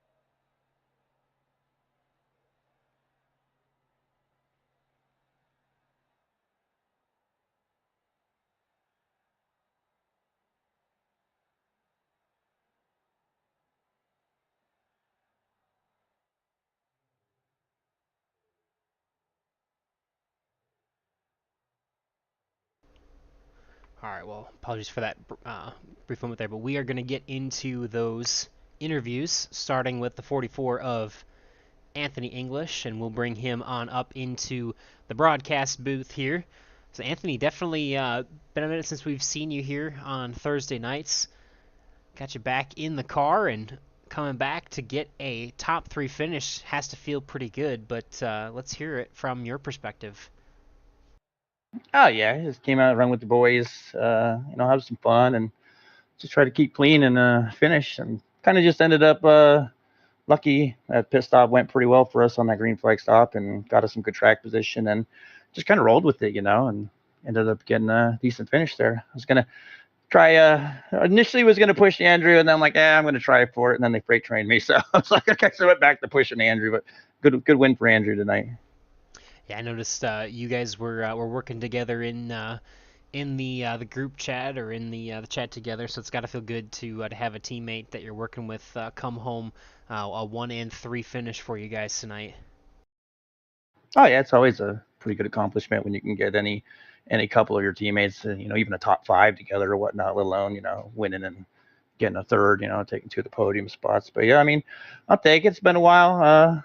I miss coming back here, race with these guys. I know a lot of these guys, Groover guys, are all great group. Gale and all them, love running with them. Adam too. Adam runs here a lot now, and it's fun. So had to come run again. Yeah, we heard the can open there wasn't a celebratory drink there, was that? Maybe it was. Maybe it wasn't. Good deal. Awesome, that's a good deal. But yeah, no, it's good to have you back in the car, and definitely excited to see a solid finish. Good to see a good field to round out the season for us here, the second one of 2024. Definitely want to see or kind of want to hear your feedback as far as what you were kind of expecting coming into the night. I know we had obviously 5 yellows on the night, and I mean quite a bit of some big moments and some big wrecks. If I'm not mistaken, I think you kept your nose pretty clean through most of them, but was that something that you were kind of expecting to have to go through, or were you kind of expecting a long green flag run here tonight? I was kind of just chilling most of the night. I mean, I didn't want to be the one up there causing a bunch of wrecks, taking out playoff contenders and stuff like that. Especially when Dean's a good buddy of mine, and he's probably the one I was rooting for the most today. So if anything, I wanted to try to help him out if I ended up getting a chance. But we never ended up getting lined up tonight, so wasn't able to do much there. But but yeah, just trying to stay clean. Get track position late if we get some green flag stops, and then just try to hold my own at that point. Yeah, it seemed like those who were able to kind of keep the car clean had the best opportunities here tonight, and looks like you were in that camp. But want to say congratulations for that 3rd place finish and the Team 1-3 finish there. Want to roll that red carpet now for you for any thanks or shout outs you'd like to give for that podium. Oh, first off, Gail, Gabe, and all them, everybody that Kevin, Matt Wagner, that work hard on Area 51. They do a great job over here, and I do love racing over here when I do get the chance to. Thursday is usually really hard for me, but I do try once in a while. And a big shout out to Green White Checker Television. You guys do awesome broadcasts all the time, and love watching your guys' feeds and stuff. So big shout out to you guys. And then Adam and Andrew, who I was running with tonight, with teamies. Good run for us. Poor Adam blew his motor late there. He probably deserved a better finish than what he got for sure. But you know how that goes with the luck sometimes. And then huge shout out to my family, friends, everybody watching, and my beautiful girlfriend who's still chilling down at Myrtle Beach, just hanging out, enjoying her vacation. Can't wait to see you when you get home, babe. Awesome. Well, congratulations, Anthony, and welcome back. Hope to see you around again soon here on Thursday nights. Thank you. Thank you. Alrighty, so we're still looking for the 32 of Seth Groover. We'll see if we can grab him for an interview. Actually, you know what? I see him now. He is in the Groovin race chat. And we'll pull him up into the booth for that second place finish. Seth, we saw there on that green white checkered restart, it was you and your brother starting side by side. And obviously we saw what the finish resulted in and the second place for you, but I want to hear from your perspective what got you to that second place finish there tonight. Just a lot of help from Patrick and I think a lot of help from everybody. Honestly, that was a good race, and I wanted to win, but I'll take second. It was a good race. Started off pretty iffy. I may have came down on Bud in the first lap, and a little too aggressive, but and then there was a couple other wrecks, so I didn't feel as bad. But yep, I went up on that last lap there. I was gonna do a little crossover move on Andrew in turn 3 and 4, but Anthony filled that hole, and so I decided to say hi, and I knew Andrew was gonna get the win from there. But that's a good win on his part. He deserves it, and Anthony did a good job for getting third. And congrats to Dean for winning that championship. Definitely was a good opportunity there. Obviously, we saw you restarting side by side with your brother. And I know we just talked to Anthony, and he said at one point he stopped pushing Andrew and tried to go for it himself, and it seemed like that was kind of the moment where, it looked like you and him were kind of going for the same spot, just more of a racing deal. But at that point, I think you kind of knew, like you said, that the 48 had the momentum, and there wasn't going to be much that you or him could do about it. It was just a little too early for me. Anthony's move on the backstretch. These restrictor plate races, you can't really make your move until almost after turn 4, and making a move on the backstretch is just a little too early for me. I wanted to stay in line, and so I decided to push Andrew there, but. It was no offense to anybody. I would have stayed in line no matter who it was, and even if Patrick made that move, I would have probably stayed in line.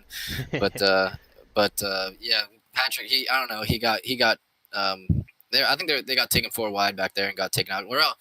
If that wreck didn't happen, Patrick was going to try to push me to the win there, which was what we wanted.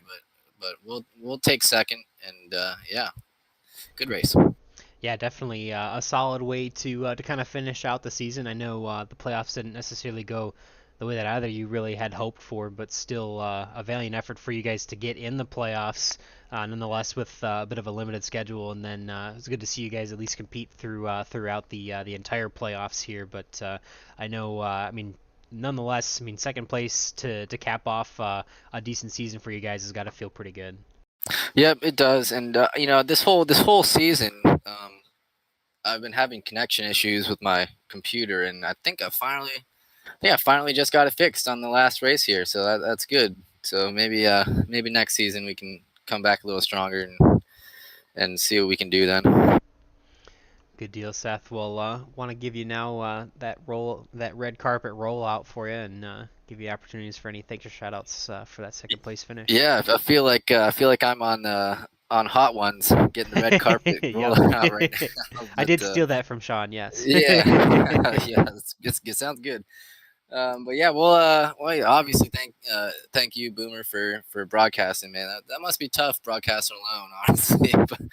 but it is always fun to listen to you and Gael and Matt broadcast, so that's cool. Thank you guys for doing that, and Area 51, as always, for putting on a great league, and I hear they're ramping it up for next year, so that should be fun. But and then also thank you to my parents for watching. I'm sure they chimed in a couple times, but yep. So good season. Yeah, definitely. I know your mom is probably one of our most loyal followers, and that's honestly awesome to see that support that she gives both you guys. So awesome to see the whole family involved in your guys' sim racing careers. So very Yep, cool. yep. Very good. Well, Seth, congratulations on a good, solid finish to the season, and hope to talk to you again very soon. Yes, sir. Hope to see you again, maybe on track. Yeah, hopefully. I think we'll try and get some cars back on track every once in a while from the broadcast perspective. So it's been All fun, right. and appreciate you guys out there too. So Good deal. yeah. Awesome. All right, man. Yep. Take care, buddy.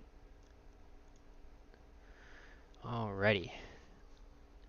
We are going to pull up our race winner, and that was the 48 of Andrew Schroeder. Hey, how's it going, bud? Yeah, man, it's going well. How are you doing? I'll try to do my best here. I'm not good with these things. It feels great, man. I was gone for 2 years. It's been nice to come back, and I got a Saturday win and a Wednesday win all in a month, and just feels good to be back, man. I miss this league. Yeah, man. Bunch of good guys here. Yeah, it's been a good opportunity. I mean, obviously, slowly progressing through the season, getting good finishes, and to cap it off with a win at the end of this one's got to feel pretty good. Yeah, I can't wait to run the points next year. Like I said, I came back late, and obviously not the points, but I'm had a great night. Started off kind of rough. Pushed a Jack. I don't know what his deal was. He kind of lifted on me, and I didn't know. I just kept going, and but other than that, we kept it clean, and just thank Anthony for pushing, and feel bad for Adam. Adam blew up. It is what it is, though. These cars are so unpredictable. You can sometimes run them 285 and they'll run fine, and hit 275 and they blow up. Just can never tell. Yeah, sometimes. Yeah, sometimes it's definitely difficult.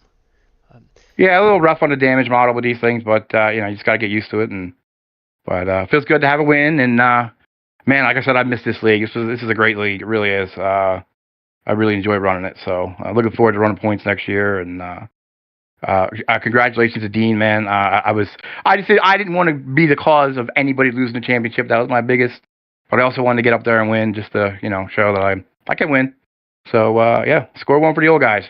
There you go. Definitely a bit of a statement. Obviously, like you said, you had some good help from Anthony on the last lap there. Yeah, good teammate. Anthony's a good teammate. So is Adam. Two great guys. Yep. Yeah, he kind of moved out of line to try and see if he could go for it himself, and then the 32 kind of tried to do the same thing, and from there it seemed like you were pretty smooth sailing.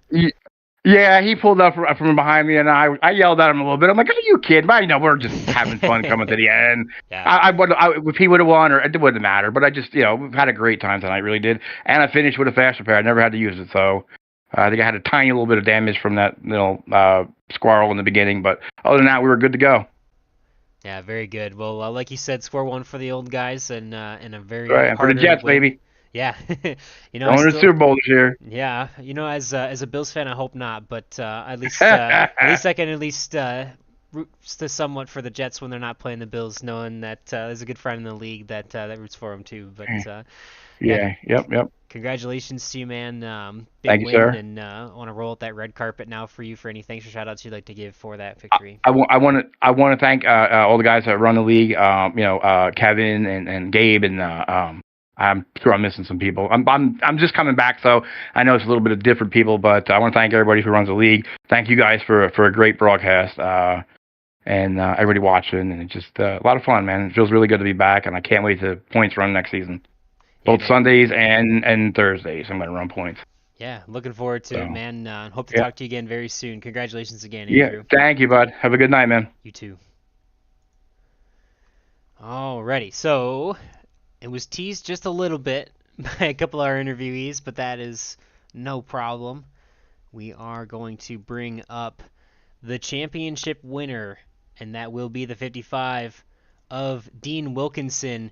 After the hard-fought battle you see on the final lap here as it all unfolds, perfect timing on the screen. You see the contact at the 4-wide action, and definitely a very calamitous final lap, but you were able to keep the car pointed in the right direction and bring it home to win the championship, Dean. Yes, sir. Got lucky there. With that. I was able to keep the car straight, and Mr. Wing, I think, got spun around there. But that was fun. That was a good, exciting last lap, I think. Yeah, I think that was pretty exciting for the broadcast. We were just kind of focused on you guys, knowing that that was really the battle. Obviously, congratulations to the guys we just interviewed for the top three placings, but trying to focus on that championship as much as we could, and then focus back to see who could make it back across the line. But I want to take it back through kind of the last two laps, really, of the last two races, because there was an opportunity last week where it looked like you might finish seventh, the last car on the lead lap, and Nick Wing would get the win. And then within the last couple laps, the yellow comes out, and on the green-white checkered, you looked like you were in position to come into tonight with about a 15 or more point lead, which would have been a pretty comfortable cushion. And then obviously the ups and downs of tonight as well. You employed the strategy to try and play it safe most of the night and turn it on when you needed to. Almost on the green flag pit cycle, got a little close there with the draft, but able to hold on to it and catch up to the field with the late race yellows and be there at the end. But I mean, that whole story is quite an up and down. How does how are you able to kind of manage that and go from those highs to the lows to the highs also quickly in the last 2 weeks here? Well, that last race, I mean, that was fresh tires and me not being a little bit more patient and staying away from that yellow line. But this race, same. Yeah, I mean, you're right. I was just trying to save the car, be there at the end. I mean, there's no points for leading. There's no points for leading a lap or the most laps or anything like that. So basically, just keeping that car in one piece for the end. I got involved in one of those caution laps. I don't know. I don't know what the heck happened there, but one of the groovers spun, and I think three of us, myself included, weren't paying attention. I was following Jack and didn't realize that pace car was there and drove right into them, and I think they all did the same. And that's where I lost my quick fix. And then once that happened, I had in my mind, I had no choice but to stay at the back and try not to be part of any of the wrecks that were most likely going to happen for the next 60 laps. Yeah, that's the story of these last 2 weeks from probably, like I said, two to go last week to all the way through this race. It's definitely, I know you said it's in one piece, but we see you actually crossing the line now with a left front wheel that's completely locked up. Yeah. And it's one piece to get to the last lap. Yeah. Hey, you said early on when we asked you about what it would take to get here, you said that it was going to take consistency in finishing, and obviously a top 10, another top 10 for you for the season gets you that points championship. It's got to feel good. I know there's some chaos in there, but you got to feel good to kind of deliver on what you said you needed to do. Yeah, no, it feels great.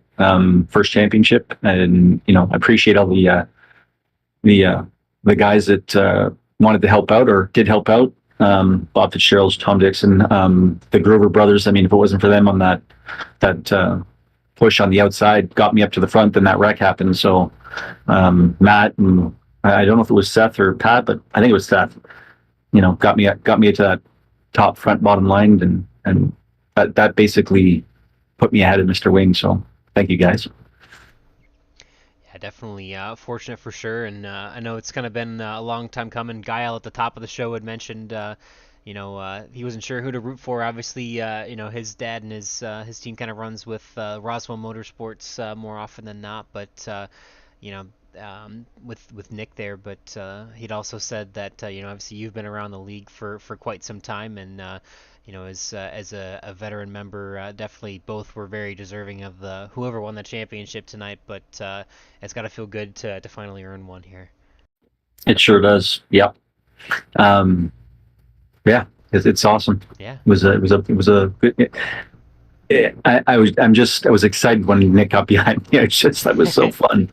I mean, I didn't care. I mean, that whatever happened there happened. That was just good battle for the end. But no, that was great. Yeah, it was crazy to see you guys trying to go four wide. I know both of you are just trying to get every position you can, because honestly, even if you are nose to tail, there could still be 3 or 4 cars between the two of you. But oh yeah. Yeah. So, but yeah, that was Yeah, I just definitely want to fun. stay ahead of him. My just stay ahead of Nick, because if he gets anywhere past you, then you're done. Yeah. Oh man, it's definitely a long time coming and well deserved. Do you have any plans to try and celebrate this championship? I'm going to go to bed early and have a good snooze. You know what? That honestly sounds amazing. I might have to do the same once we get off here. Yeah, I am exhausted. Yeah, fair enough. Well, Dean, want to give you one final chance for any thanks or shout-outs. Big congratulations to you for a hard-earned championship and your first here at Area 51. Well, first I want to just put my thoughts out for Gabe and his family. Yeah, it was a sad day today when I heard that. Thank you to Area 51, because again, it's another great season. Thank you to all the guys that I ran with, Bob and Tom Dixon, TW Motorsports, all the race drivers. Again, I keep saying this: if you don't have a good bunch of drivers, you do not have good racing. So hopefully, a lot of these guys will come back next season. Throw some shekels out to everybody. We need some moolah to get this broadcasting again.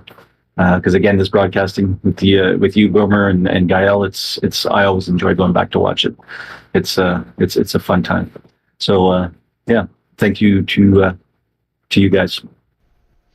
Well, thanks again to you as well, Dean, and congratulations. You're one of those great race drivers, as you mentioned, in the league, and another opportunity to say congrats on that very hard-earned championship for you.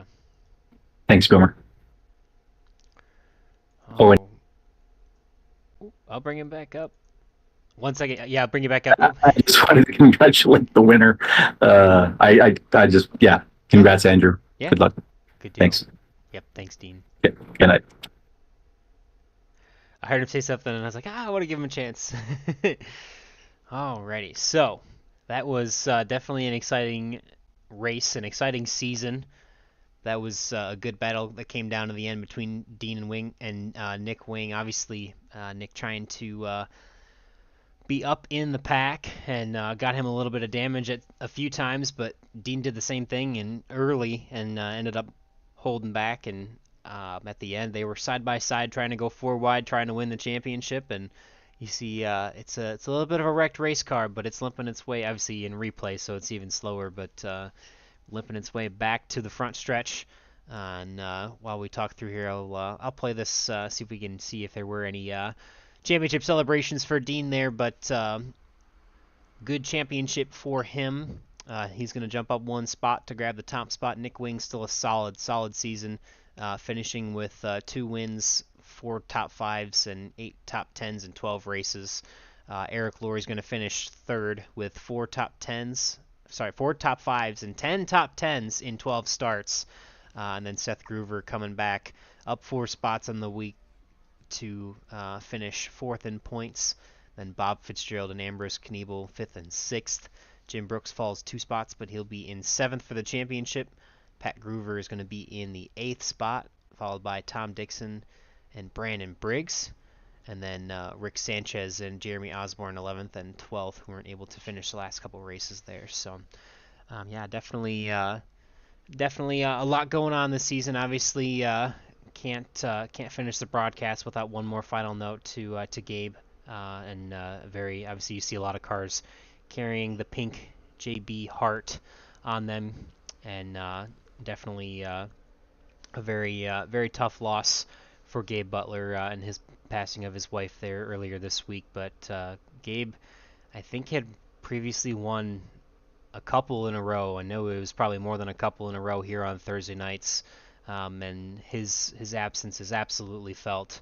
But at the same time, also all thinking of him, and hearts and minds are with him at this time, and that difficult loss. So thinking of him, and looking forward to see what could happen for next season. Obviously, kind of shamelessly there, Dean Wilkinson for us on our behalf had mentioned, we're trying to get some funding here for the broadcast. As of right now, we're not quite in a position to continue to bring this action here on Thursday nights at Area 51. Obviously, hoping to find the abilities to do that for sure, as that's quite a bit of part of the league here.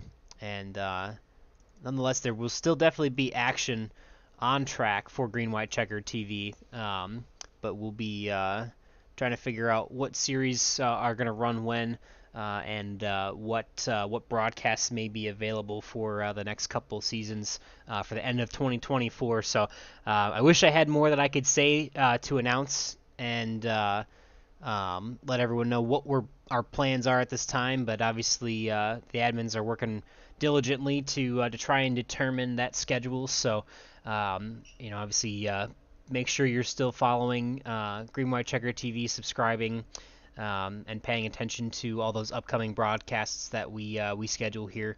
Obviously we'll be looking forward to getting back to that action, which will be probably in at least a couple weeks here, which will be that third 12 race season for 2024. Obviously, our typical slew of Sunday nights, Tuesday nights, and Thursday night series are probably going to stay on the same nights. Now the outlook or the scope of those series may change a little bit. It sounds like the only thing I can say that I'm fairly confident in is that we will be back for at least Sunday nights for a broadcast as of right now. But things are still again kind of up in the air, trying to figure out where to get some of the funding in to bring you this action. But we appreciate everybody. I mean, obviously this league has become quite a bit of a family, and I'm honored myself to now be a part of that and kind of be included in the Area 51 family, and a lot of good people here, a lot of good racing going on. Obviously, if you're watching and want to join, you can look for us on iRacing and try to find all the Area 51 leagues and look to try and join. Obviously, we've got the Discord here that we do all of our chats and channels through, and we do interviews for the broadcast through. But a lot of fun here at Area 51 and at Green White Checker TV. So again, looking forward to being back soon, and hopefully we'll figure out as many nights as we can run. Try to run as many as possible. So probably enough rambling from myself. Appreciate everyone in the league. Congratulations to Andrew Schroeder. Like he said, big win for the old guys. So good for him. Good to see him come back and run a little more with us. Good to see Anthony English come back for the final race and get a solid top three. A couple other drivers there coming on towards the end of the season. I mean, a little bit of a shorter field the last couple weeks, but to have 22 cars in the finale was amazing to see, and there was great action from top to bottom here tonight. So thank you to everyone who is watching live, all the drivers and everyone who watches these on replay. We thank you all. We appreciate you all very much, and take care until next time, and stay safe.